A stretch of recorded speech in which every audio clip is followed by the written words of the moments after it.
It's Thursday, April 16th. I got some pretty cool news I want to talk with you today. I want to talk about some of the Illinois numbers. I also want to talk about some cool stuff I've been finding on the internet lately. Some positive and clean stuff, by the way.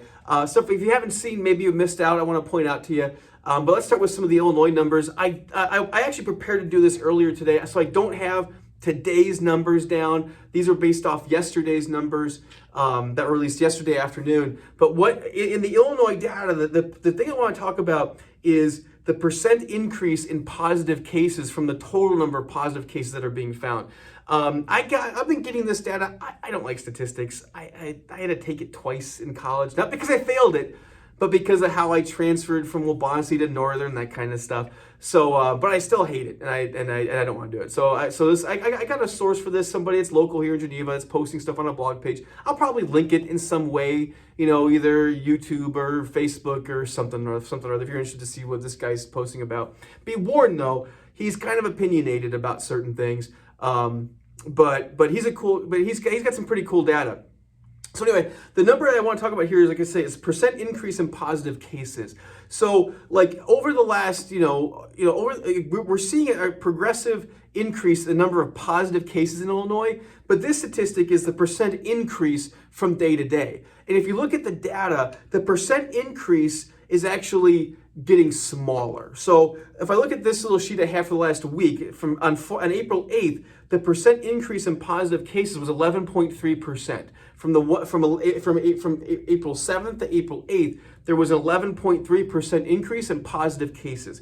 But on April 9th, there was a 9% increase in positive cases. And from April 15th, there was a 5.7% increase in positive cases. So look at these last week, 11.3, 9.0, 8.7, 7.2, 8.7, 5.6, 5.5, 5.7. So the average, the percent increase in positive cases is declining. Like overall, the numbers are still going up, right? But they're not going up as fast. That's what this is showing. I got a cool little graph. It's not going to make a lot of sense because I shoot these with the camera turned around, so everything's reversed. You'll still be able to see it, but you won't be able to read my after I did it, I thought, you know what? I'm going to be able to read this because it's reversed. But you can still see the graph. This is the beginning of April. This is April 15th. So the percent increase is what these data sets are.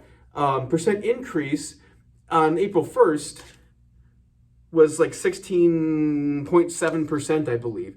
And then it dropped and it went up and it dropped and it went up and it dropped. So, but down here it's in the 5% range. So the percent increase, the overall numbers have gone up, but they're going up at a slower rate. Does that make sense? That's some positive news. That's showing us that some of the stuff that we're doing here, social distancing and all that jazz, is having an effect of the number of cases that we're seeing. And testing is still going up. In Illinois, these are actually today's numbers because, of course, I didn't save the image from yesterday's numbers to be able to have this. But today's numbers, April 16th, there were 122,589 tests that were completed. Of those tests, 25,733 were positive and 96,856 were negative. So the number of tests have gone up, the number of positives have gone up, but lately that's slowed. If you go back to the very beginning of testing, you'll see some days that were like 30% increase, 40% increase.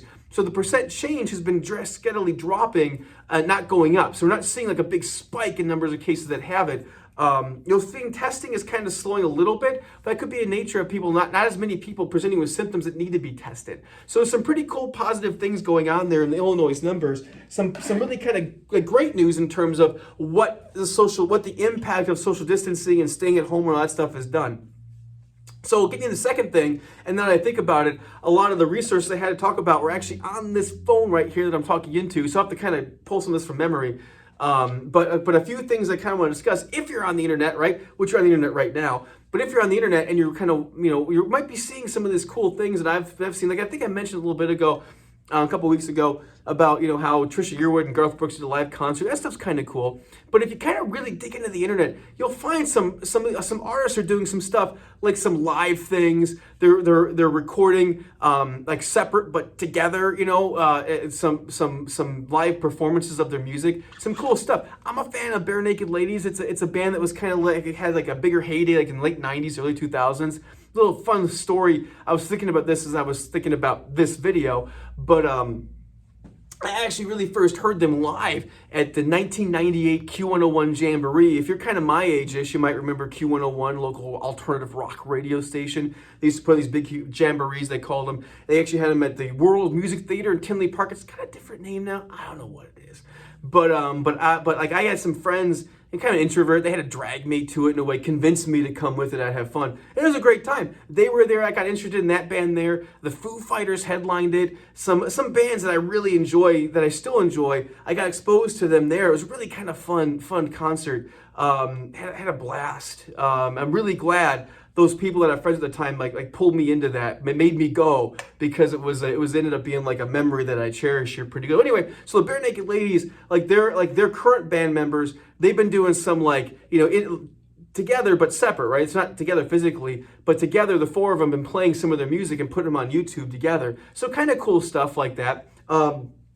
A Food Network guy, Alton Brown, a kind of little quirky thing that I ran into on YouTube. Him and his wife have been doing, like, they've been cooking from home in their kitchen on Tuesdays. For some reason, I found it like extremely entertaining to watch these two interact while they're cooking dinner. I don't know why. It's just kind of a fun thing to do. Alton Brown's really quirky, and that shines through in his home. It's kind of like it's fun, entertaining kind of stuff. I don't know why. It's actually better than watching TV, to be honest with you. That's what I've found. Other kind of things. What was another thing? I want to jump into this, I guess, because I can't remember the other thing I was thinking of. But it was this. There's this all-in challenge going on. Maybe you've seen it. Maybe you haven't. But there's this all-in challenge. Celebrities, sports stars, personalities like business people have been contributing to this thing. Check it out if you want to. But what they're doing is they're trying to raise money for things like Meals on Wheels, some food-based charities to help people that kind of have financial need to kind of meet their nutritional needs. And so like what they're doing is they're like basically almost auctioning off or raffling off experiences with them. And so some of the things you can do, you could auction or bid in an auction or put, or buy tickets, quote unquote, in a virtual raffle to do things like get a walk-on role in a movie with Robert De Niro and Leonardo DiCaprio. Kind of like crazy stuff like that. You could go golfing with Peyton Manning, I think was one of them. You could throw out the first pitch at the next World Series. That was one of the things. And I love it how it says the next World Series, not the 2020 World Series, because there might not be one, depending on how things go. So like some pretty cool stuff, and it's the money that you put into it all goes to good charities. Now, some of these events might be out of many of our league, right? So some of these auction stuff, the bidding, like I think the bidding for like the thing with Will Ferrell, you could go watch a soccer game with Will Ferrell in the owner's box at some LA soccer team. I'm not a soccer fan. But it was like, I think the starting opening bid was like $8,000. So that's kind of out of my league, but it might be for somebody, right? And so like, if you're interested and want to do that, maybe like throw a few bucks in for one of these raffles to maybe go throw the first pitch out, or go see a university, a Texas. Where did Matthew McConaughey go to college? I watched the video. I kind of forgotten by now, but I had it on that phone. It was gonna help remind me, right? But yeah, you can go watch a football game with Matthew McConaughey and go to dinner maybe afterwards. I forget what the whole thing was in that. Stuff like there's a whole bunch of stuff to do, and they're adding more stuff on because some of these people when they elect to offer like something to do with them, they challenge somebody else to do something too. And so like, you think you could like be a co-host for Ellen's show is one of the things you could kind of run for. There's a bunch of cool stuff to do, and it's all for charity. So if you don't know that's out there, look for that. That's pretty cool. Oh, I don't remember the other thing I want to talk about. So John Krasinski from The Office, right? He also is Jack Ryan in the Amazon Prime series Jack Ryan. It's kind of cool show. I love the Jack Ryan series of novels from Tom Clancy. Excellent story. I love him in that role in the Prime thing. Well, anyway, so John Krasinski's been doing this like once a week kind of little Some Good News show. Check that out on YouTube. That's really kind of fun and entertaining. Not very long program. Maybe, I think I'm still running a little bit short of what his do. But like, it's really kind of a cool thing to kind of like see some really kind of positive, fun, upbeat kind of news. So like that's basically it. I want to kind of talk about some good news. Illinois statistics number, like overall number of cases still going up in Illinois, but it's not going up as fast. And then also check out some of these kind of go look for some of these kind of fun, quirky things that are going on to kind of like uplift and kind of be positive things in this crazy time that we're living through right now. The other thing is kind of neat, and I wanted to kind of touch this really briefly, was think about this, right? If we had this pandemic in America like 30 years ago, we wouldn't be able to do this. We wouldn't be able to interact together the way we are interacting today apart, right? And so in a way, it's a positive thing that this happened now and not like 30 years ago, or even 20 years ago. Because you look at like when YouTube started and what's happened with Instagram and some of these other avenues, other platforms like TikTok's really recent, like in the last like couple of years, right? If without that, we wouldn't have these other ways to be entertained in kind of a really neat and fun way, interact with people we wouldn't be able to interact with as a result. So we got time to do. You got time to do some of this stuff, right? Check it out. Go Google, like, whoever's an alive, right, famous person or entertainer, and see if they're doing something. Instagram or YouTube or, like I say, TikTok.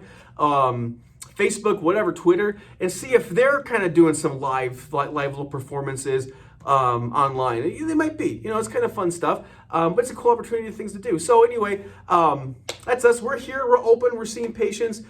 You might find at the office, we might be closed at some odd times. We're not posting official times, but if we hit a day, a time that we're not busy, and we don't have any patients, and we might just close. We did that this week. We didn't really have anybody Tuesday afternoon this week. We just closed Tuesday afternoon. Today's Thursday, like I said. My father didn't have any patients today, so I told him yesterday, don't come home. I didn't have any patients yesterday on the schedule. I stayed home. So like we're doing some stuff like that. So call ahead instead of walking in. We really prefer that. Especially, we want to be able to ask you, like how you're feeling before you come in if we haven't seen you in a while. So call ahead, please. But yeah, so that's it for today. I'm going way longer than I want to go in one of these little videos. But stay safe, stay healthy, and see you soon.